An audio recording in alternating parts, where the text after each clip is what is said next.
Hello everyone, it's a pleasure to be speaking to you today about the past, present, and future of the domain name system privacy. My name is Nick Feemster and I am a professor in the computer science department at the University of Chicago.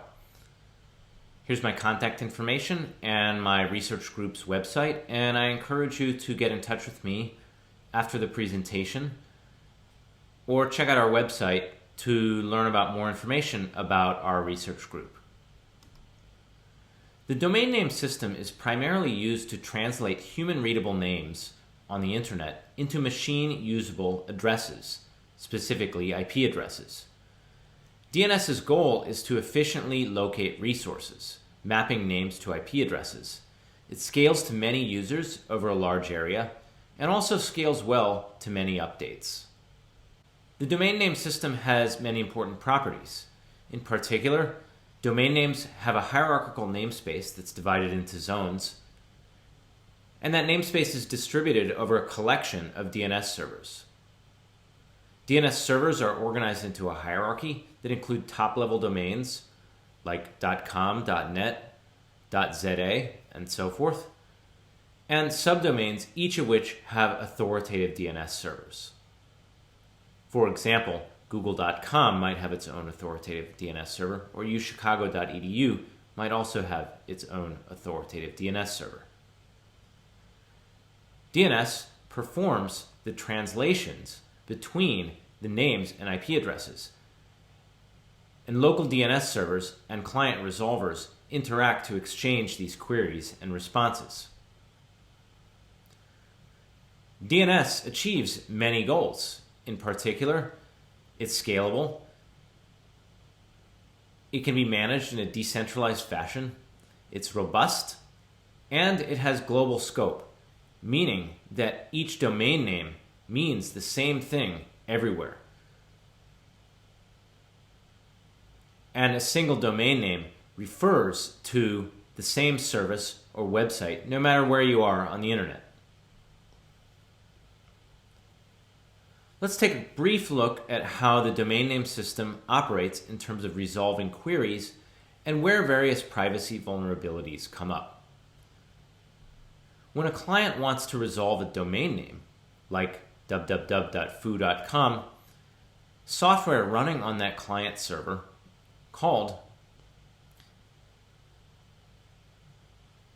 software running on that client called a stub resolver might issue a DNS query to a local recursive resolver.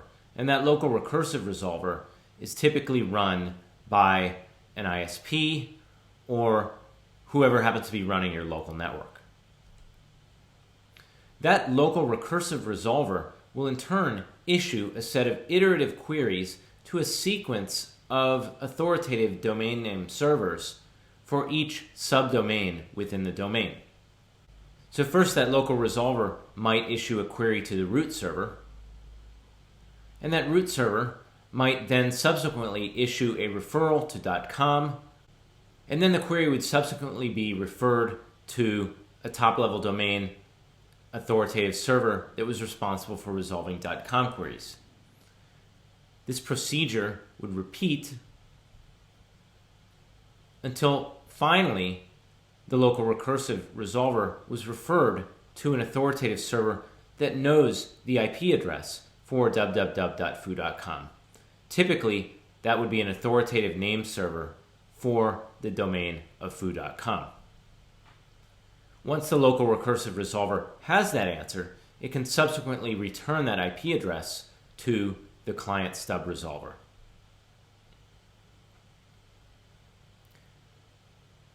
Now, because DNS is unencrypted, an attacker or an eavesdropper could simply observe the queries and responses and learn a lot about what a client is doing simply based on those domain names, both the queries and the responses. An oft overlooked but important second point of vulnerability is that the local recursive resolver operator itself can also see those queries and responses.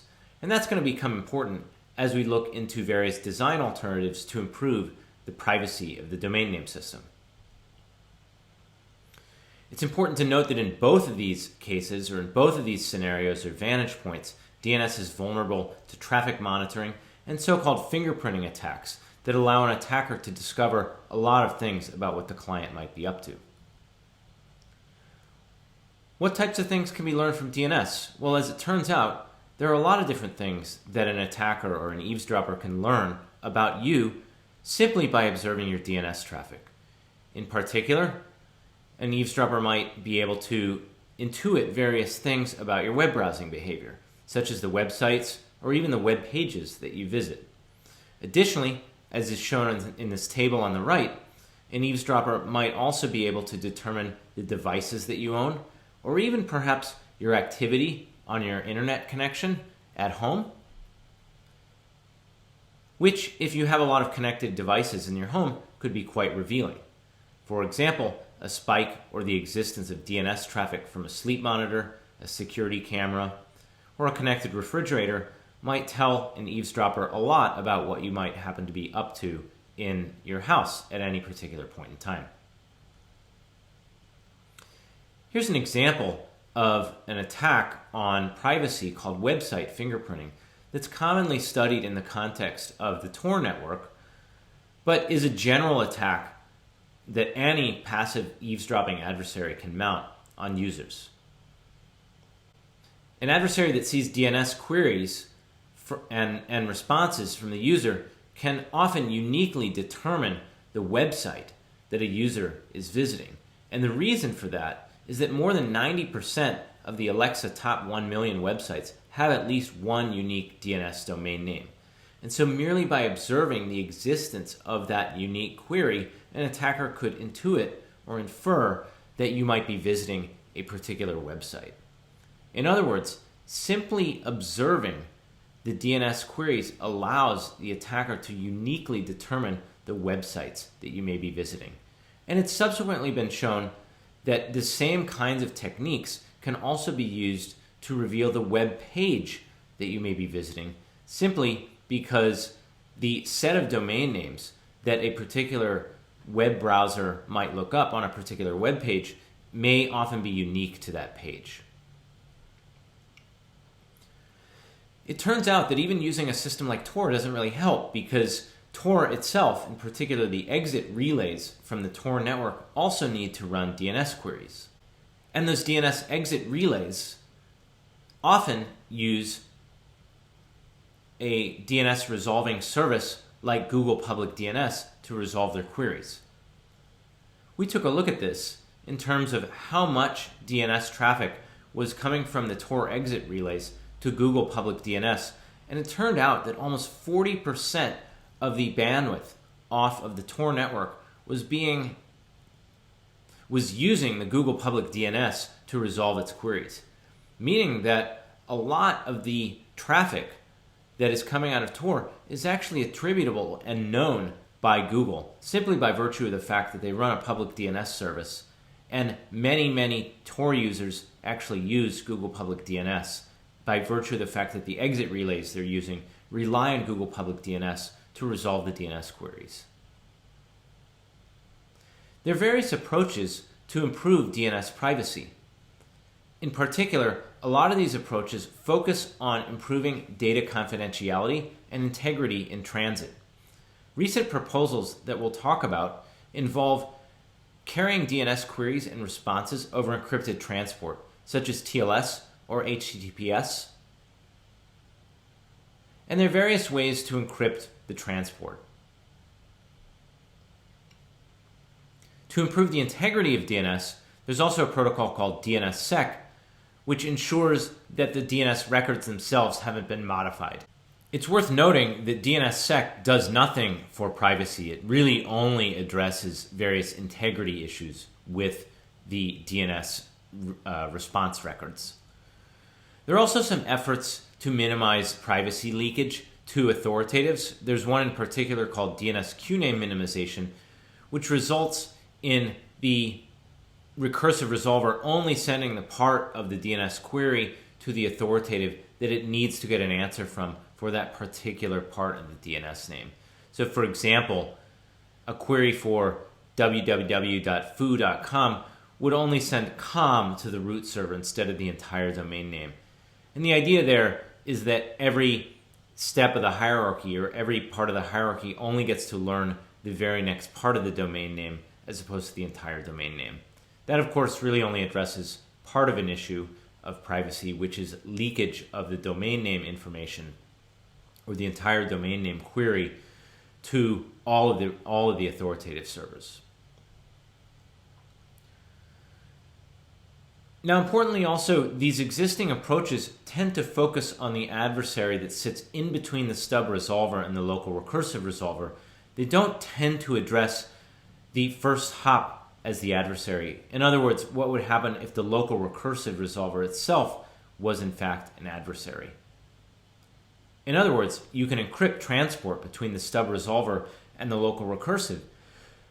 But if those queries or responses are decrypted at the local recursive and your local recursive is in fact your adversary, then all that encryption really hasn't accomplished anything.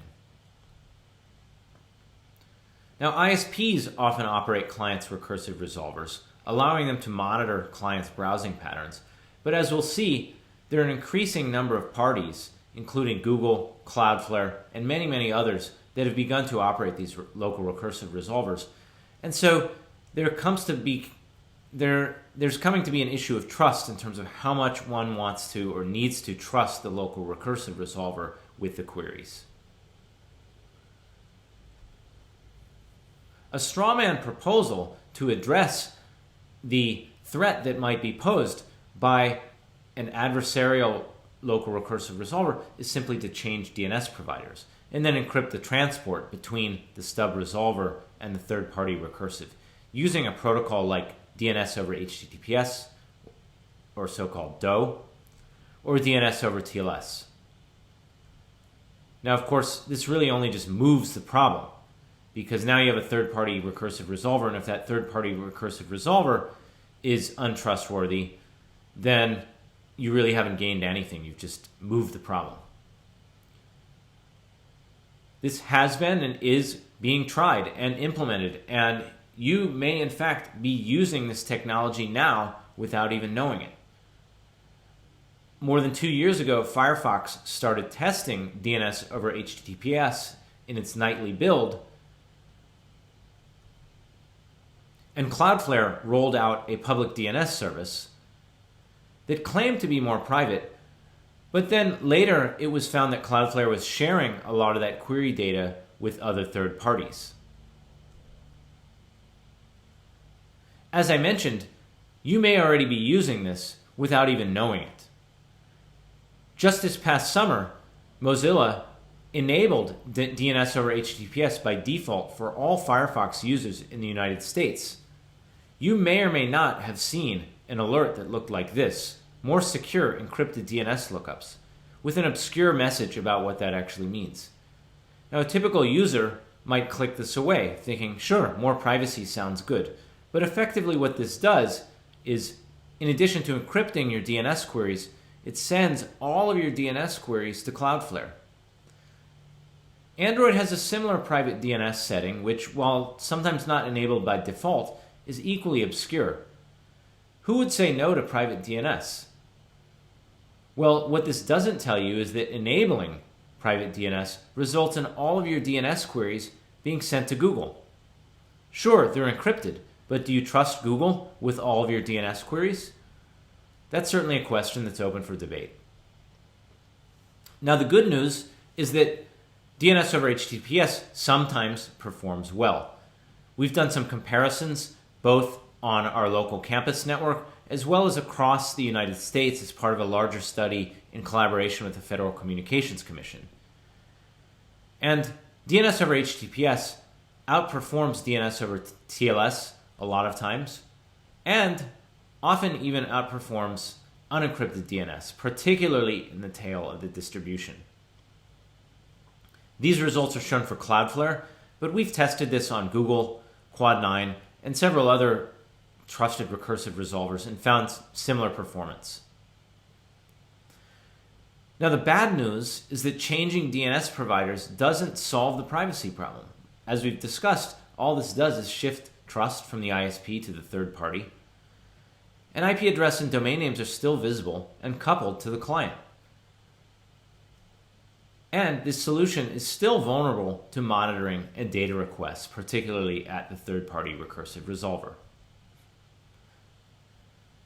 So really, we're in an architectural crisis as far as DNS is concerned. It's getting encrypted, but it's also getting more centralized.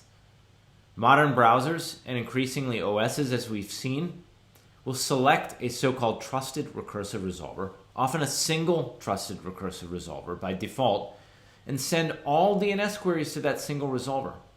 So if you trust Google or Cloudflare or whomever with all of your DNS queries, then maybe this doesn't bother you, but otherwise you might be slightly concerned. Now, centralization is not a given. Actually, more than 100 encrypted DNS trusted recursive resolvers exist, and there's a list of them on this website. The question then, of course, is that ultimately we'd like to take advantage of those distributed trusted recursive resolvers, and there's no architecture to date that makes that possible or even really helps us understand how to make use of all these trusted recursive resolvers. And that's part of what our ongoing research is about and part of what I'll tell you about today. Let's first talk about step one, though, which is how to ensure that the local recursive resolver doesn't get to see the client's queries, even if the client is sending queries through that local recursive resolver. Our solution to this is called Oblivious DNS, or ODNS, and there's a publicly available implementation of this, as well as draft standards in the IETF. The goal is to decouple the DNS query in response from the IP address or the stub resolver that issued the query. By obfuscating the DNS query before sending it to the local recursive, generating a referral to an ODNS authoritative server that can decipher the query but not see the original club's stub client IP address. And as I said, that ODNS authoritative server can see the original DNS query since it has the capability of decrypting that query, but it doesn't get to see the IP address of the client that made the request. It only sees the IP address of the local recursive. Here's how that works. So here's our original picture. And what we do is we make a small change by adding what's called an ODNS authoritative server. Now, instead of issuing that query as before, we'll encrypt, the stub resolver will encrypt the subdomain, now the subdomain, www.foo.com, under the .odns top-level domain, using the key of an ODNS authoritative server. That query now is passed to the local recursive resolver, and all the local recursive resolver can see is an opaque name, and then the ODNS top-level domain. That generates a referral to an ODNS authoritative server, which can then decrypt the original query.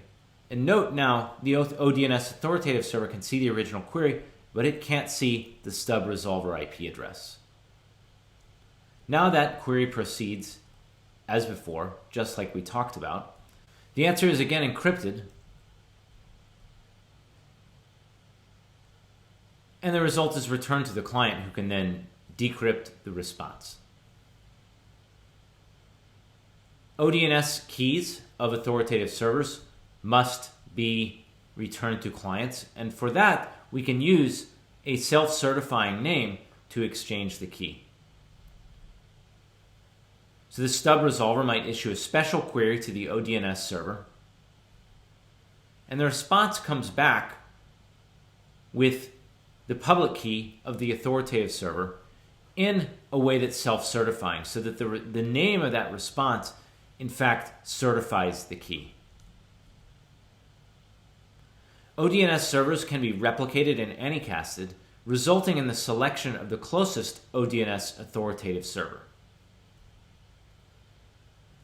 Deploying ODNS requires a couple of changes to both the stub resolver and the authoritative DNS server. the stub resolver needs a way to generate session keys, encrypt the session key with the authoritative's public key so that the stub and the authoritative can establish a session key. Domain names have to be augmented in the way that I've described so that ODNS can be attached as a suffix to the resulting domain name. And the session key itself also has to be exchanged in a way that uses the existing DNS protocols as the transport. Authoritative servers have to be modified to decrypt the session key in the query and then forward the recursive query as before. We have a prototype implementation of ODNS with Go, with the Go DNS library, as I mentioned. There's been some initial progress with Unbound at the IETF hackathons as well. One implementation detail is that the ciphertext of the encrypted query name needs to actually fit in the domain name, in the original domain name or the QName itself. And sometimes that QName can be too large. And in these cases, ODNS really just has to fall back and fail.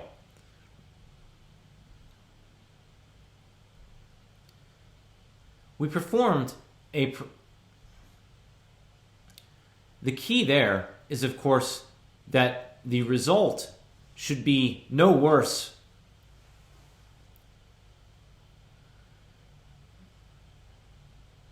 The important thing there, of course, is that the fallback is simply to just a regular DNS resolution. So it's no worse than not using ODNS in the first place. And that it happens for a very, very small number of queries that happen to have a very large original QName in the first place.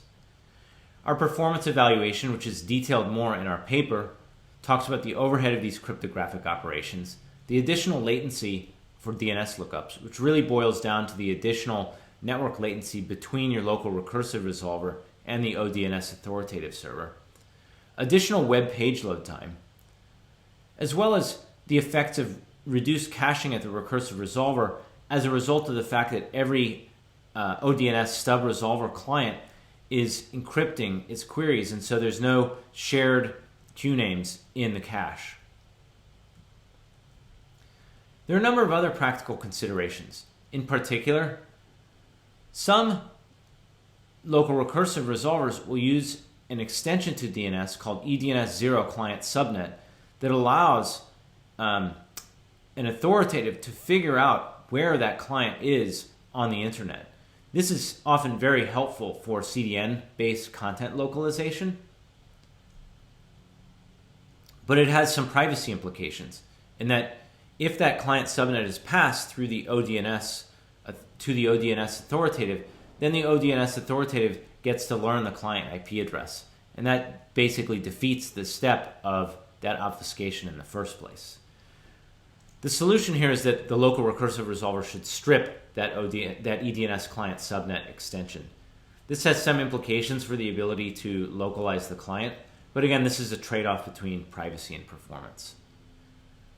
The other challenge is that the keys are big, and an encrypted query or session key can't necessarily go in the optional record of DNS queries because most resolvers strip the OPT.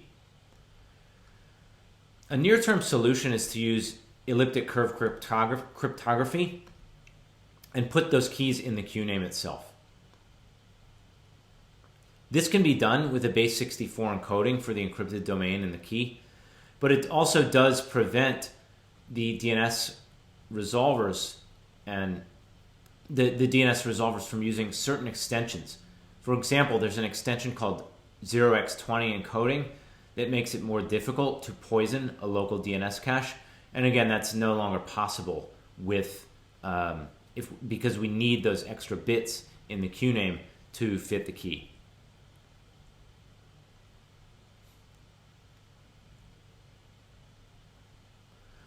The other thing to consider is that even with all of this, the query type itself, such as is this an A query, a quad A, an NS query, etc., that's in the clear still. There is a solution that came up at the IETF hackathon not long ago that suggested using TXT records and encrypting everything within the TXT record of a DNS query. So that could be a potential solution to that issue. Turns out there are a bunch of recursives that exist that could use ODNS today. Really, the requirements of the recursive resolver can't implement EDNS 0 client subnet, and can't implement 0x20 encoding. And you can see from the green check marks here that a lot of DNS recursive resolvers today do satisfy that constraint. And so there are a number of queries there are a number of open recursive resolvers that we can use to pass ODNS queries through today with absolutely no changes to the existing deployed infrastructure as far as these open recursives are concerned. In summary, ODNS protects privacy by decoupling clients' identities from their queries. Implementation and evaluation show feasibility and low overhead. And ODNS is compatible with existing recursive resolvers and name servers, making it eminently deployable. There's a proposed standard that's been put forward in the ITF, and other organizations, including Apple, have extended ODNS to a protocol called adaptive DNS that also does not only implements oblivious DNS, but also does some load balancing of queries across trusted recursive resolvers, which is something that I'll talk about next. Cloudflare is also implementing a version of this called Oblivious DO. Now, step one, of course, was to ensure that the local recursive resolver couldn't see our queries or attribute them to a particular client IP address, rather. But there's still the problem of centralization. We might not want a single local recursive resolver to see all of the client queries for the reasons I mentioned. In particular, it makes fingerprinting a real threat.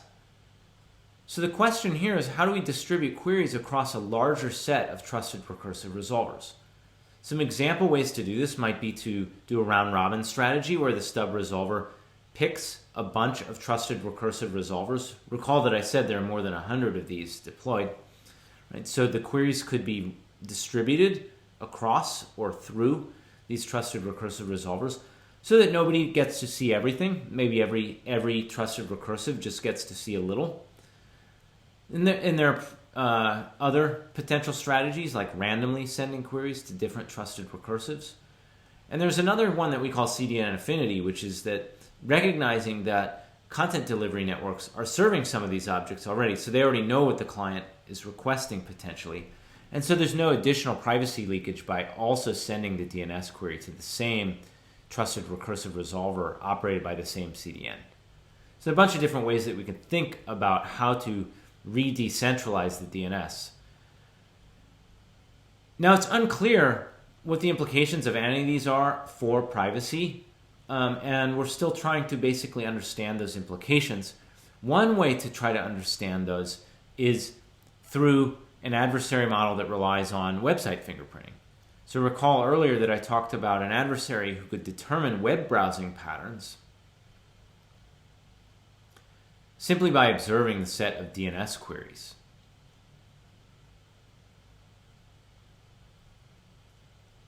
And we can test the effectiveness of different distribution strategies by simulating an adversary that can see some subset of the overall DNS queries, running that through a website fingerprinting model such as Flybig's deep fingerprinting model, and seeing whether that adversary is successful at determining which websites a client is visiting. The hope is that some of these distribution strategies make it more difficult for an adversary model that uses the set of DNS queries to fingerprint a website to actually determine what website the client is actually visiting. So we're in the process of studying this now and really working on understanding how these strategies affect client privacy. Now, preliminary results as far as performance is concerned suggests that distributing the queries in a variety of different ways is feasible. Here, what these show is essentially page load time differences for different strategies, the difference between two strategies. So, for example, you can see that the median for all of these is pretty close to 0, meaning that one can distribute queries across a set of trusted recursives in a variety of different ways without too much effect on the overall web page load time. That gives us a lot of latitude to explore different strategies. And the open research question then is thus, which DNS query distribution strategies best preserve privacy? So in summary, I've talked about the past, present, and future of DNS privacy. I've talked about the risks that unencrypted DNS queries pose when you have a passive eavesdropper either between the stub resolver and the local recursive resolver or at the local recursive resolver itself. And I talked about two strategies that we're working on to mitigate some of these privacy risks. One called Oblivious DNS, which prevents the local recursive resolver from seeing those queries or coupling them with the client IP address that issued them. And the second strategy, which is a strategy to re-decentralize the DNS across multiple trusted recursive resolvers so that no single trusted recursive gets to see all the client queries. I'll close by saying thank you and showing a beautiful picture of the University of Chicago. And I absolutely will welcome questions. And if anybody wants to follow up or if anybody is interested in pursuing more research on this topic, I gladly welcome questions, visitors, applications to our PhD program. I'll remind folks that applications to the program are December 15th. That's coming right up. And so if you're interested in pursuing a PhD in the area of internet measurement, internet privacy and security, performance, internet accessibility issues, or in general just the applications of machine learning and other empirical methods to internet privacy, performance, and security, then I would love to talk more. Thanks very much, and it's great to see all of you, and I'm happy to take questions.